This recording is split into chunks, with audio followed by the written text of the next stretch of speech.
Well, um, will it be through the tax system and sweeping away what is a very geographically regressive tax in the form of council tax and also stamp duty, and replacing it with a proportional property tax? So this is a £64 billion question. That's the combined amount raised each year on stamp duty and council tax. And the idea of making that levy, or replacing those two levies with the single levy proportional to the value of the property, would be a big redistribution of tax away from the north and towards the south of England. 30 this morning, Andy Burnham makes his first speech as Prime Minister in waiting as he lays out how he plans to get the economy growing. You'll hear it on Times Radio, of course. Can we get any clues from his choice of location? It's in Manchester, obviously, at the People's History Museum. The address is Left Bank. So can we expect a left-wing vision for the country, or will it focus more on devolution? Let's talk to Simon French, Times columnist and the chief economist and head of research at Miliband. He also worked in the Cabinet Office and the Department of Work and Pensions. He knows his stuff, does Simon. Morning, Simon. Morning, Stig.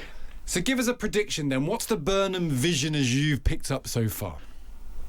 Well, the choice of location in Manchester is appropriate, given Manchesterism is the soundbite, well, perhaps not on everybody's lips, let's be honest, but certainly on Team Burnham and his outriders. The idea that part of the cost of living challenges, part of the economic growth challenges the UK has faced has been the lack of control, and I use that word rather than ownership, of key services like water, like energy, like transport. So I think he will lay out, alongside the regional devolution plans that you referenced, some idea of how that control function will lead to cheaper services, better services, because I think that is the missing part, or at least from an economic standpoint, the missing part of his thesis at the moment. So it's interesting because that thesis points in two directions. So more control for the centre when it comes to industries, not nationalising them but giving more control, and yet less control from the centre when it comes to putting things out to devolve governments.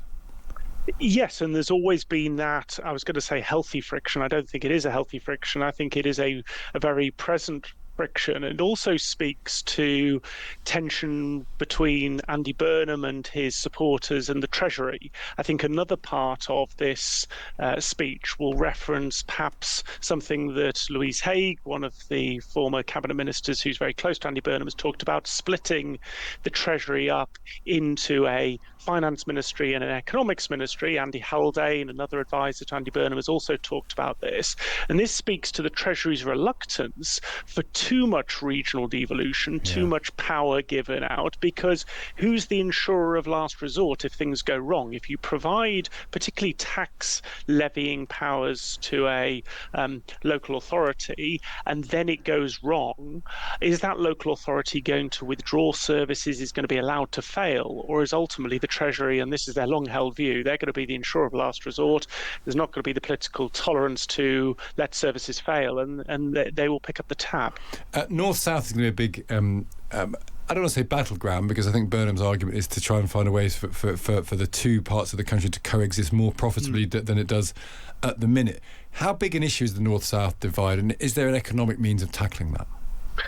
Well, it is a big divide, and it's been a divide that has grown not so much down income lines, but actually down wealth lines. And this perhaps speaks to the second part of your question, which is, well, how will he go about addressing it? Well, will it be through the tax system and sweeping away what is a very geographically regressive tax in the form of council tax and also stamp duty, and replacing it with a proportional property tax? So this is a £64 billion question. That's the combined amount raised each year on stamp duty and council tax. And the idea of making that levy, or replacing those two levies with the single levy proportional to the value of the property, would be a big redistribution of tax away from the north and towards the south of England. That may be one of the enablers of not just a faster growing economy, but some of those regional imbalances, particularly on wealth. But he doesn't want to be in a position where Southerners are paying more tax to subsidise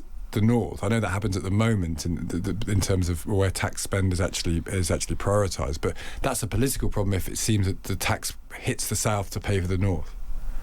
It is, and this is why he probably needs to knit it together with why that is going to be accretive to growth. And I think there is a story to be told there in terms of, I think we can all agree that in the South, stamp duty is a very inefficient tax at the moment. It deters people from moving, it deters people to right size their property, and therefore, I think all economists, myself included, would say that actually having a tax system that enables the housing stock to be rotated, right-sized appropriately will reduce the pressure to build more houses. Now, that should go down a little bit better with southern constituencies where that political pressure is most acute, at least against additional house building. But, look, as Ronald Reagan used to say, when you're explaining you're failing, and it's taken me 30 seconds to explain the rationale for southern taxpayers, so I can see the challenge, and this is maybe why Labour MPs are so appealed to someone who is seen as a better communicator than Keir Starmer, because you have a better chance of making those big arguments.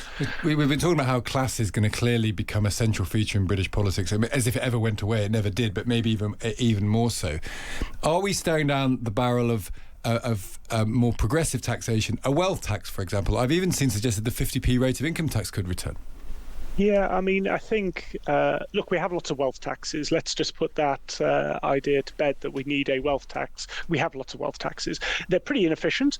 The one that has been spoken about most regularly, again, by Andy Burnham's outriders rather than him himself, is capital gains tax and equalising that, or at least bringing the marginal rate, which is either 18 or 28%, closer to the 45% of the top rates of income tax. And the degree to which that happens, and by the way, it's happened many, many times since the Second World War, you either have a relatively low marginal rate like you have now, with no allowance for inflationary gains, or you did what Nigel Lawson did in the mid-1980s, which is equalise the rates, but allow for, if you make gains in the value of an asset because of inflation, you can offset that. Now, the history of capital gains tax, the most obvious wealth tax, is that it oscillates every 15, 20 years between those two regimes. I suspect we might be at another inflection point in terms of the regime on taxing capital gains. Meanwhile, the drumbeat seems to be pointing to Ed Miliband as the next Chancellor. How do you think the business world, the bond markets, the markets more generally would respond to Miliband Chancellor? Negatively. Do you feel confident of that? Yeah. Yeah, I do. I mean, look, that may be unjustified because I think people I have a huge amount of respect for who worked with Ed Miliband when he was a junior minister at the Treasury back under Gordon Brown say that he's very capable, very good at the economics brief. As I tried to make in my Times column this morning, capability is one thing, but actually what will the bond market, what will international financial markets look at Miliband and conclude? They will say, this guy has presided over a pretty inflationary energy policy, both while he was energy minister and advocated it when he was in opposition.